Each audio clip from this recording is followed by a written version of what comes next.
교회의 정결과 세상과의 접촉이라는 제목으로 하나님 말씀 증거하도록 하겠습니다. 오늘 내용은 두 파트인데 10절까지의 내용을 보면 성전에 있는 물건들에 대한 설명이 나오고 그 다음에 11절부터 22절까지 내용은 성전을 돕는, 성전 건축을 돕는 그 두로의 후람 이야기가 쭉 나와 있습니다. 오늘 두 가지 내용을 살피겠습니다. 첫 번째 내용은 규모는 커졌습니다. 그렇지만 원리는 그대로다라는 것을 잊지 말라는 것입니다. 성전의 오리지널은 성막입니다. 그러니까 성막을 제대로 알면 되죠. 성막을 이렇게 키운 거니까. 성막과 성전을 비교한다 그러면 성막은 이동용이니까 텐트로 만들었습니다. 그래서 가볍고 단촐합니다. 그런데 성전은 이게 정착을 하게 됐으니까, 이게 건물을 짓게 됐으니까 웅장하겠죠. 그래서 성전의 특징은 더 커지고 화려해졌다라는 것입니다. 근데 공통점은 뭐냐? 내용은 그대로라는 거예요. 우리 교회에도 주는 메시지죠. 교회가 아무리 규모가 커진다 할지라도 내용이 변질돼서는 안 된다는 것입니다. 내용은 똑같다라는 거예요. 성막의 내용이 그대로 성전에 들어가 있더라. 우리가 이렇게 규모가 커지거나 좀 부유해지면은 더 잘해보려고 하는 마음이 있습니다. 그러다 보면은 원칙을 바꾸고 자기 뜻대로 이렇게 나가는 경우가 있다라는 거예요. 그러면 안 된다는 거죠. 오늘 7절을 보니까 또 규례대로 이렇게 나오죠. 그러니까 규례대로, 말씀대로, 원칙대로, 그 다음에 정신 그대로, 이게 교회에서 꼭 중요하다는 것입니다. 그래서 오늘 나오는 내용들이 구약 시대뿐만 아니라 지금 우리에게도 예배 드릴 때 원칙이 똑같다는 거예요. 성막이 성전으로 규모가 커지더라도 지금이야 뭐 성전보다 더 커지지 않았습니까? 그래도 내용은 그대로 돼야 된다는 것입니다. 우리 성막 얘기하고 똑같은 거니까 성막을 이렇게 대비해서 보면은 금방 이해될 거라고 생각합니다. 문이 동쪽에서 나 있죠. 동쪽으로부터 가는 겁니다. 그러니까 직사각형이 이렇게 누여 있다고 생각하면 되죠. 동쪽에서 문이 있습니다. 그럼 제일 먼저 들어가자마자 보이는 게 뭐죠? 엄청나게 큰 노수로 만든 제단이 있습니다. 제단 크기가 꽤 크죠. 20규빗이니까 규빗이 팔꿈치부터 손가락 끝까지 45cm라 그러는데 그냥 우리끼리는 그건 알고 있으면서 그냥 50cm라고 합시다. 그래 계산이 편하니까 20규빗입니다. 그러니까 정사각형으로 되어 있는 노제단이 있는데 한쪽 길이가 한 변이 10m예요. 10m짜리 정사각형. 그리고 높이가 5m입니다. 한번 생각해 보세요. 10m 꽤 크죠. 여기서 뭐 기둥에서 저 끝에까지가요. 10m면 꽤 넓거든요. 그런 정사각형의 것이 5m 높이로 있습니다. 5m면 2층 높이거든요. 그러니까 들어가자마자 엄청난 제단이 있는 거예요. 그냥 압도될 정도의 제단이 있는 것입니다. 거기서 번제를 드리는 거죠. 그 5m 위로 올라가면 2층 높이인데 올라가면은 그 안에 뭐 번제물을 집어넣는 게 아니라 그 위에는 출애굽기 같은 데 보면 석쇠가 있어요. 석쇠. 우리식으로 하면 석쇠가. 그래서 밑에는 불이 있고 석쇠가 있고 평평하게 2m 높이에 5m 위에 10규빗 위에 그 다음에 그 위에다가 재물을 태우는 겁니다. 그러니까 어떤 일이 벌어져요? 끊임없이 어마어마한 연기가 막 나겠죠. 그래서 막 피비린내가 진동하고 막 연기 나고 그러는 게 사실은 제단입니다. 제단. 거의 뭐 냄새가 나서 코를 막을 정도의 그런 엄청난 것이 나타나는 겁니다. 다 태워서 없을 때까지. 이건 뭘 상징하는 거죠? 십자가입니다. 그래서 우리 예배를 처음 들어갈 때 뭘 만나야 되냐면 제단을 만나야 돼요. 제단 숯불을 만나야 돼요. 내가 타지는 거. 여기서 불로 태운다라는 것은 내 원죄, 근원적인 죄라는 거죠. 그러니까 예수를 안 믿었으면은 믿게 만드는 죄, 그죠? 주님께 돌아옵니다. 또 헌신한 자라 그러면 헌신하고자 하는 어떤 큰 흐름들, 그런 것들이 번제단입니다. 그러니까 번제는 헌신이자 또한 동시에 자기 근원적인 죄악들을 회개하는 그런 십자가입니다. 그러니까 이게 성전 밖에서도 제단은 보이겠어요? 안 보이겠어요? 엄청난 2층 높이니까 보이죠. 그러니까 이건 예수 그리스도를 상징하는 겁니다. 예수 그리스도의 십자가를. 멀리서도 그 십자가가 다 보이는 거예요. 높이 들린 십자가. 민수기 21장 9절 보니까 모세가 노뱀 들었죠. 쳐다보는 자는 다 살리라. 마찬가지로 장대 위에 매달린 것이 예수님 십자가잖아요. 멀리서도 바라보고 그 쳐다본 자는 다 살리라. 그 위에 타고 있는 게 사실은 옛날에는 재물, 자기 자신이잖아요. 근데 예수님께서 나를 위해서 대신 그 자리에서 번제물로 드려진 거죠. 뿌리로 간다고 모리아산에 이삭하고 연결이 되는 거죠. 그게 번제단, 십자가라는 거예요. 그래서 예배 제일 먼저 드릴 때는 누굴 만나야 되느냐? 예수 그리스도의 십자가를 만나는 예배. 그러니까 시작은 뭐예요? 근원적인 불로 태우는 회개가 있는 것으로부터 시작이 돼야 된다는 것입니다. 오늘 그 내용이 1절입니다. 1절 읽겠습니다. 시작. 솔로몬이 또 노소로 제단을 만들었으니 길이가 20규빗이요 너비가 200규빗이요 높이가 10규빗이며, 그러니까 철저하게 하나님 앞에 죄 씻음으로부터 시작해야 된다라는 것입니다. 그 다음을 지나가면은 성막에서는 물두멍이고, 그 다음에 성전에서는 높바다, 바다라는 게 그냥 시예요, 시, 큰 바다. 이거는 지름이 10규빗인 그 뭐래요? 물통이죠, 물통. 원형 물통. 그러니까 지름이 10규빗이니까 5m짜리. 그러니까 큰 물통이 있습니다. 그러니까 이 바다는 성전에만 있는 거고, 원래는 물두멍이 있었는데 물두멍도 또 있어요. 그 위로 가면은 또 10개의 물두멍이 있습니다. 그러니까 규모가 더 커진 거죠. 그러니까 씻는다는 거예요. 물로 씻는 거예요. 조금 전에 찬양했죠. 274장. 물로 씻든지 불로 태우든지. 이게 다 이게 죄악에 대한 이야기입니다. 그 물두멍에서는 재물들을 씻었고요. 그 다음에 바다에서는 제사장이, 그 큰 5m짜리 큰 물통에서는 제사장이 씻었다는 거예요. 근원적인 죄악을 회개했지만 우리가 또 세부적인 날마다 짓는 죄악들이 있지 않습니까? 그런 죄악들을 회개하는 게 물두멍이에요. 바다에서 씻어야 된다는 것입니다. 예수님과 베드로와의 대화에도 나오죠. 뭐 발 씻겨 준다 그랬더니 씻을 수 없습니다. 뭐 그렇게 얘기하잖아요. 내가 내 발을 씻지 않는다 그러면 너와 나는 상관이 없다. 그랬더니 베드로는 항상 오바의 천재니까 그러면 목욕까지 시켜주세요. 그랬더니 예수님이 뭐라 그래요? 내가 때밀이냐? 그렇게 말씀하시면서 그 말 안 했지만 이미 목욕한 자는 발밖에 씻을 필요가 없느니라 라고 할 때 그 발 씻는 거, 그게 물두멍이에요. 그러니까 근원적인 죄악, 우리가 예수 그리스도에 대해 근원적인 죄악들을 회개했잖아요. 그러니까 이제 주님 앞에 나아갈 때 근원적으로 회개를 했지만 또 날마다 죄를 짓고 범죄하고 그러잖아요. 우리 이단 가운데 구원파라는 데가 있습니다. 구원파는 뭐 요즘에도 있나 모르겠네. 근데 옛날에 뭐 보면은 만나가지고 언제 구원받았어? 맨날 그런 거 물어봐요. 그러면 모르잖아요. 대부분의 사람들은 뭐 우리가 뭐 언제 태어났다는 게 중요한 거지 뭐 언제 태어났는지 어떻게 알아? 그 날짜를 세나? 그 약점을 잡는 거거든요. 그래서 잘 모른다 그러면은 그것도 모르면 또 니네 교회 엉터리야 뭐 이렇게 나간다고요. 또 어떻게 대답한다 그러면은 그 다음에 이렇게 얘기합니다. 뭐라고 얘기하냐면은 예수 그리스도의 십자가로 말미암아, 아까 번제단이죠. 모든 죄가 다 사해졌는데 왜 또 회개를 하냐고. 회개 자꾸 할 필요 없다고. 그래서 명문대생들 이런 애들이 많이 넘어갔어요. 논리적으로 맞는 것 같이 보이거든.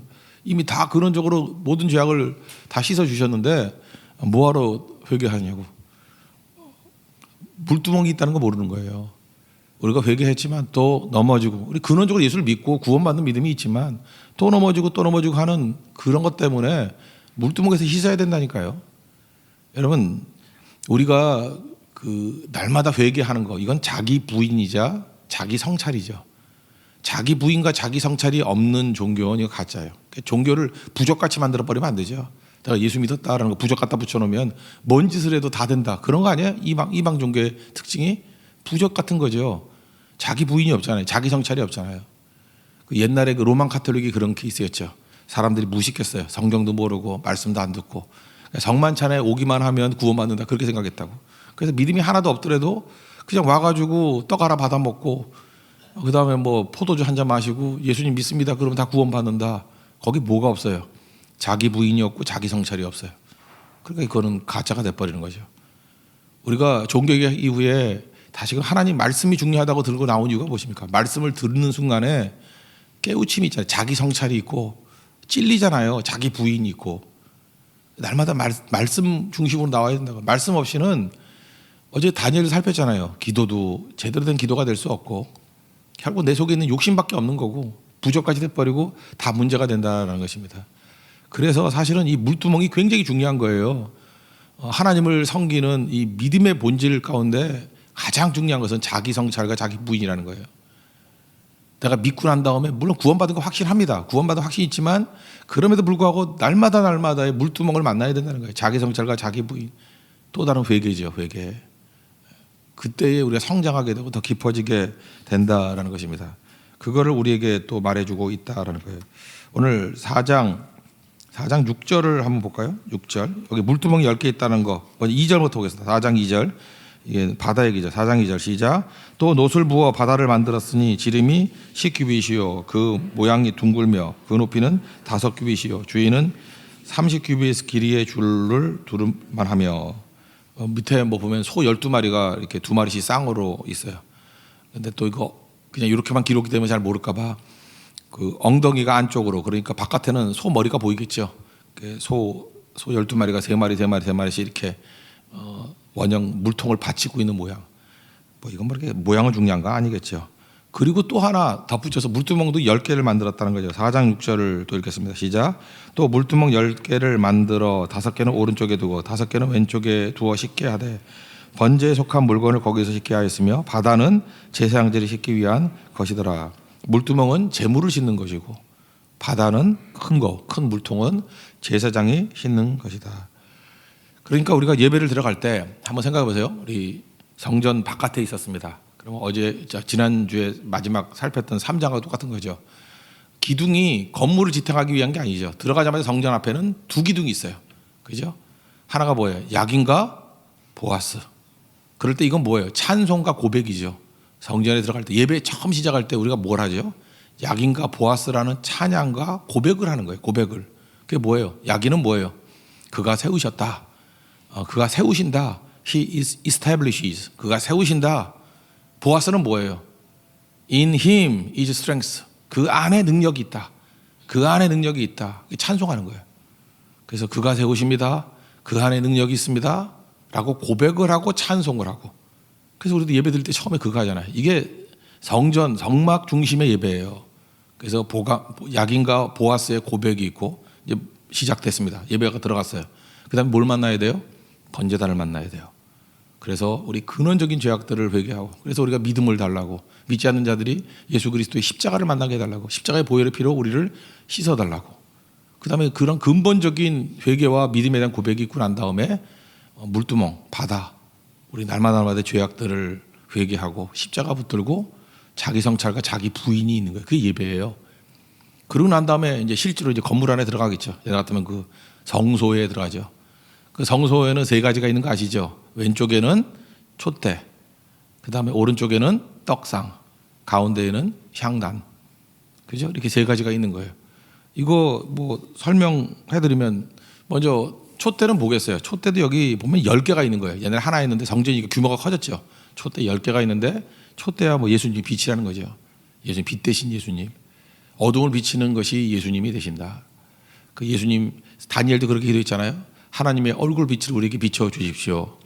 어둠은요, 우리가 정죄하고 공격한다고 비판한다고 되는 게 아니고 그냥 빛 대신 예수님이 임하면은 어둠은 다 사라지게 돼 있다라는 거예요. 그러니까 주님이 빛을 비춰 주십시오. 우리가 세상의 빛이잖아요. 우리가 할 일은 뭐예요? 그 안에 항상 하나님의 임재를 심는 거예요. 빛 대신 거예요. 어둠과 싸워서 이기는 것은 빛이다. 근데 우리는 빛이 아니죠. 하나님의 빛을 비추는 거예요. 세상에 비추는 거라고요. 그게 예수님 아닙니까? 예수님의 빛을 비추는 거, 예수님의 얼굴에서 나오는 영광을 비춰주는 거, 그게 증거하는 거죠. 그게 예배예요. 예배. 빛 대신 예수님 붙드는 거. 그 다음에 떡상은 뭐예요? 우리 날마다 얘기하잖아요. 공가고의 하나님, 우리를 공급해 주시는 하나님이라고, 일용할 양식을 주시는 하나님이라고요. 떡 주시는 게 하나님이라고요. 떡상도 또 10개예요. 그거 성전에서 늘어났죠. 떡상 원래는 2줄씩 12지파를 상징한 거죠. 하나님께서 12지파를 먹이신다는 거예요. 공급해 주신다는 거예요. 그러니까 우리가 기도할 때, 예배 드릴 때 어떻게 해야 돼요? 빛 대신 예수님을 붙들고 그 다음에 주님 앞에 공급을 구하는 거예요. 공급을. 그리고 가운데 향단이 뭐겠습니까? 하나님 앞에 기도라고, 성도의 기도. 우리의 간구가 하나님 앞에 올라가는 것입니다. 그리고 언약궤로 들어가서 거기에 뭐가 있어요? 하나님 말씀이 있죠. 그래서 말씀을 듣는 거예요. 잘 보면 지금 우리가 행하는 예배하고 거의 똑같죠.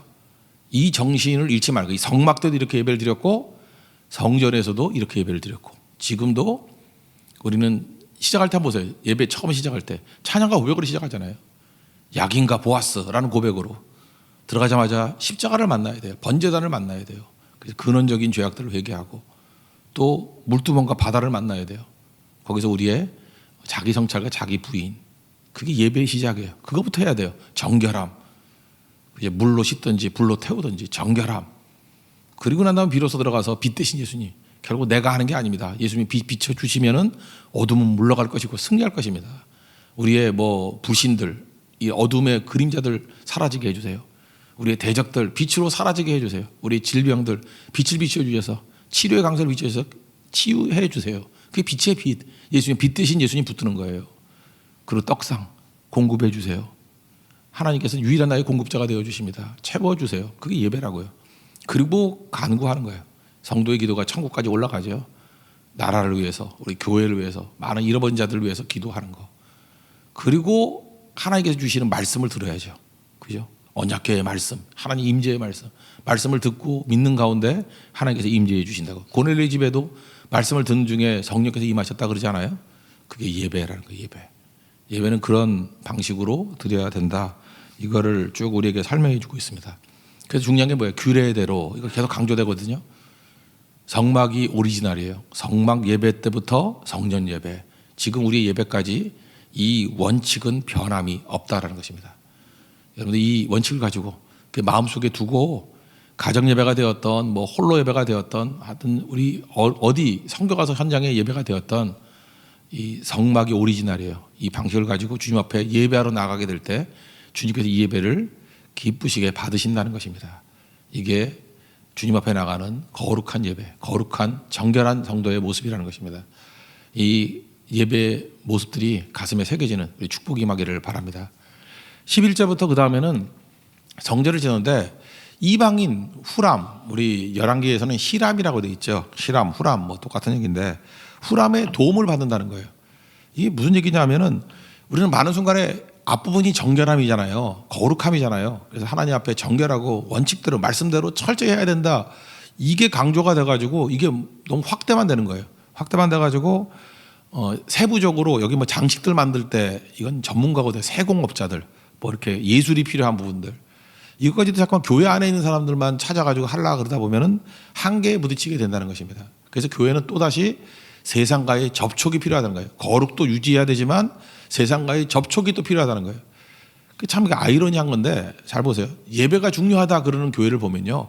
거룩 그래요. 그러다 보면 세상과는 접촉할 길이 없어요. 목사도 뭐 주일부터 토요일까지 믿는 성도만 만나고 그것도 믿어도 보통 잘 믿는 성도만 만나는 게 아니에요. 그냥 엄청 잘 믿는 성도들 그냥 지나가면은 뭐 흰 띠가 하나 둘렀을 것 같은 성도들만 만나고 그러니까 그게 섹트화 돼 버리는 거죠. 그래서 성도들이 또 해야 될 일이 뭐냐 하면 목사도 그런 거예요. 세상과의 접촉이 필요한 거예요. 넓어지는 거. 이게 굉장히 중요한 균형이라고 생각을 합니다. 그래서 교회의 모든 일은 성전의 모든 일은 하나님 백성들이 해야 된다고 생각하는데 이게 혁명적인 거예요. 성전을 마지막 장식할 때 두로의 히람의 도움을 요청했다라는 것입니다. 그래서 좁지 아니하고 넓어졌다는 거예요. 그래서 우리 교회 같은 데는 예배, 기도, 선교 그러잖아요. 예배가 중요하다 그럴 때는 성도의 거룩성, 정결성 이걸 강조하지 않습니까? 모이는 거예요. 근데 우리에겐 또 뭐가 있어요? 선교가 있잖아요. 선교가. 기도가 있잖아요. 우리 내부의 기도도 있지만 중보 기도가 있잖아요. 그래서 기도는 중간적인 거예요. 믿지 않는 이방인들과 불신자와의 접촉이 계속 이루어지잖아요. 선교가 맨날 믿지 않는 사람 만나는 거 아니에요? 그래서 우리는 믿지 않는 사람을 그냥 날마다 만나잖아요. 그죠? 성격할 때마다 맨날 불신자 만나고 핍박을 당하고 그죠? 전혀 다른 민족을 만나고요. 전혀 다른 가치 체계를 만나고 전혀 다른 종교 체계를 만나잖아요. 이게 교회라는 거예요. 우리가 후람을 만나야 된다. 이게 메시지라는 것입니다. 근데 만나보면요. 우리만 다 올 거기 다 틀렸다 그런 게 아니에요. 그 안에도 멋진 예술성이 있어요. 하나님께서 그거를 받아들이셨어요. 두로의 후람의 예술성을 받아들였어요. 그래서 교회 성전의 마지막 장식을 꾸미는데 그거를 활용하셨습니다. 종종 일본 같은 데 가보면 느끼는 게 그거죠. 참 난 이해가 안 돼요. 그죠? 여기 예수도 제대로 안 믿는 나라인데 뭘 이렇게 얘기하나. 제가 지금도 잊지 못할 게 뭐냐면 깻잎 있죠. 깻잎. 깻잎은 그냥 우리 같은 쌈 싸 먹잖아요. 그죠? 아니면 이렇게 막 엎어치기 해가지고 벗겨먹기도 힘들게 만들어서. 저는 그 하나를 집었는데 입에 들어가면 한 5개가 들어가 있어요. 그래서 짜가지고 맨날 이랬는데. 근데 그 일본 사람들은요, 이게 깻잎을 이렇게 튀기거든요. 탁 튀기는데, 제가 먹는 깻잎은 어떻게 튀겼는지 이게 새가 돼 있어요. 새. 제가 새교회 목사라 그런지 모르겠어요. 탁 튀겼는데 새야. 이렇게 날개가 탁 날아가는 거예요. 못 먹겠어요. 너무 예뻐서. 어떻게 깻잎을 이렇게 튀기나? 그리고 혼자 이런 생각을 해봤어요. 이거 제정신인 민족인가? 아니, 입에 들어가면 다 깨질 건데 뭐하러 이렇게 날아가게 만들고 어떤 거는 다 예술이 하나씩. 깻잎 한 장이 다 예술이에요. 거기서 느끼는 게 뭐냐면 정교함, 그리고 어찌 보면은 우리가 볼 땐 별 가치가 없는 거잖아요, 그죠? 큰 가치가 있는 것도 아닌데 그 정성스러움. 거기서 하나 배운 건 있어요. 우리가 하나님 섬길 때, 예배 드릴 때 이 정도도 없다 그러면 좀 문제가 되겠구나, 이런 생각이 들기도 하고요. 그죠? 그들의 뭐 정직성 뭐 이런 거. 그러니까 이방 세계 속에도 배울 가치가 충분히 있다니까요. 그렇다 그러면 여기 지금 성전 정신에 의한다 그러면 어떻게 되죠? 그런 거는 받아들여야 된다고. 최고의 것을 받아들일 수 있는 그런 마음들. 그래서 교회는요, 예배 드리는 본질 빼놓고는 이방 세계와 접촉이 일어나야 되고요. 우리보다 앞선 것들도 많아요. 그 두로의 희람 같은, 후람 같은 그런 것도 있다고요. 그거 접촉해야 된다는 거예요. 그리고 수용해야 된다는 거예요. 하나님 그걸 통해서 일하신다는 것입니다. 잘 보세요. 이스라엘 백성들이 바벨론에 끌려갔다가 돌아오게 된 것이 자기들의 힘으로 돌아왔나요? 하나님이 도우셨죠. 근데 하나님이 이스라엘 백성들 사이에서 일꾼을 일으킨 게 아니고 어떻게 하셨죠? 이방의 왕이죠. 고레스, 다리오 고레스, 파사의 다리오 고레스를 일으켜서 돌아가게 만드셨잖아요. 하나님은 그렇게 일하신다는 거예요. 그래서 우리 생각이 깨져야 돼요. 인재를 찾는다 그러면 교회 안에서만 찾고 믿는 자 안에만 찾는데 하나님은 더 크신 하나님이에요. 더 크신 하나님. 오히려 그렇게 동역자를 찾는 걸 통해 가지고 그들에게 믿음이 생기잖아요. 다리오 고레스가 하나님 믿잖아요. 다니엘서 6장 사건을 보세요. 그 사자굴 사건을 통해서 하나님을 영접하고 하나님 찬송하고 그러잖아요. 여기도 두로의 히람도 마찬가지죠. 하나님 성전 지으면서 그에게도 믿음이 들어가잖아요. 그게 구약의 선교잖아요. 구약의 전도가 돼버리잖아요. 맨날 꿍치고 나 혼자 다 한다고 하지 말고 사역을 통해서도 사람이 세워질 수 있다는 것을 꼭 깨우쳐야 된다는 것입니다. 모세를 한번 들어본다 그러면요, 모세가 40년 동안 광야 생활하지 않았습니까? 여러분 보통 한 10년 정도 일을 하면, 우리 1만 시간의 법칙 그런 게 있잖아요. 대충 한 10년 정도 하면 1만 시간 일을 하게 돼요. 그럼 다 전문가가 됩니다. 10년 정도 하면 전문가가 돼요. 근데 모세는 광야에서 40년을 있었습니다. 그 정도면 진짜 전문가 중에 전문가가 됐겠죠. 그런데 자기 장인, 뭐 이드로라고 나오기도 하고, 그 민수기 10장에서는 호밥이라고 나와요. 호밥이 왔을 때 그가 진짜 더 큰 전문가거든요. 그게 요청하잖아요. 우리 같이 가면서 광야길 알려주고 광야의 특성 도와주세요. 민수기 10장 29절 30절 제가 읽어드리겠습니다. 모세가 모세의 장인 미디안 사람 르우엘의 아들 호밥에게 이르되 여호와께서 주마하신 곳으로 우리가 행진하나니 우리와 동행하자. 그리하면 선대하리라. 여호와께서 이스라엘에게 복을 내리리라 하셨느니라. 호밥이 그에게 이르되 나는 가지 아니하고 내 고향 내 친족에게로 가리라. 저는 이 모세의 태도가 너무 좋은 태도인 것 같아요. 겸손함, 또는 그 이방인과의 이런 접촉을 기꺼이 하려는 마음. 호밥에게 같이 가자 그랬더니 물론 안 간다 그랬어요. 그럼 같이 갔을까요? 안 갔을까요? 같이 갔다고 좀 믿어요. 자꾸만 설득한 거예요. 안 되면 또 설득하고 또 설득하고. 그래서 모세가 광야길을 갈 때 하나님의 인도하심이 있었고, 또 호밥의 전문가적인 조언을 받고 한 거예요. 그거 어떻게 하느냐? 사사기 4장 11절을 보면요, 모세의 장인 호밥의 자손 중 겐사람 헤벨이 떠나 게데스에 가까운 사이난님 상수리 나무 곁에 이르러 장막을 쳤더라, 이런 얘기가 나옵니다. 그러니까 호밥의 자손 중에 겐사람이 있거든요. 겐사람이 이 사사기 시대 때까지도 거기 있더라, 그 얘기예요. 그 얘기 무슨 얘기죠? 호밥이 출애굽을 할 때 동행했다라는 얘기죠. 그죠? 동행했다. 그래서 다윗이 성전을 지을 때 히람이 있었듯이 모세에게도 출애굽을 할 때 분명히 자기 그 미디안 사람 호밥과 동행해서 그 사람들이 겐 사람이 된 거야. 겐 사람들. 그래서 같이 섬겼다라는 것입니다. 그래서 교회가 뭐 순혈주의, 뭐 혈통주의, 우리는 뭐 진짜 순수 뭐 정통 신앙이야, 정통을 얻어 터집니다. 예배는 하나님 앞에 제대로 드려야 되지만 교회는 언제나 이방성이 있어야 돼요. 그래서 교회가 건강한 교회가 되기 위해서는 초신자들이 있어야 되고, 지금 막 예수 믿은 사람들이 있어야 돼요. 그러니까 교회는 이방성이 존재해야 돼요. 예배 드릴 때 예배가 변질되지는 안 되지만 그 안에 언제나 이방성이 존재해야 돼요. 이방성이. 그죠? 그 안에 후람이 있어야 돼요. 그 안에 고레스가 있어야 돼요. 그 안에 호밥이 있어야 된다고. 이게 세계를 향해서 창이 열려 있는 교회의 모습이라는 것입니다. 모순같이 보이죠. 이 균형이 있어야 된다는 것입니다. 역대 5장에서 이걸 보여주고 있어요. 교회의 순수한 예배의 모습. 그러나 교회는 이방성이 존재해서 세상과의 접촉이 끊어져서는 안 된다. 여러분 신앙인이 그렇습니다. 여러분 신앙생활 잘하죠. 오늘도 또 세상에 나가서 이방 사람들과 접하게 될 것입니다. 그들에게 전하고 또 필요한 거 요청을 하고, 말레이시아 선교 갈 때도 뭐 우리 안에서 다 준비할 수 있겠지만 우리에게 부족한 것이 있고 또 한계가 있다 그러면 이방성이 존재해야 돼요. 이방성이 우리 말고 외부에서 오는 것들이 좀 있어야 된다고요. 그럼 그들이 우리가 못 보는 걸 또 봐요. 또 우리가 시도 안 하는 걸 또 시도해 본다고. 그래서 풍성해지고 아름다워집니다. 하나님은 그걸 통해서 일하게 된다는 거예요.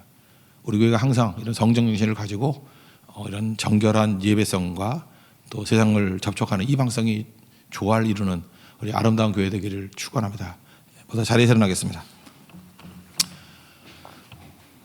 274장 찬송하겠습니다.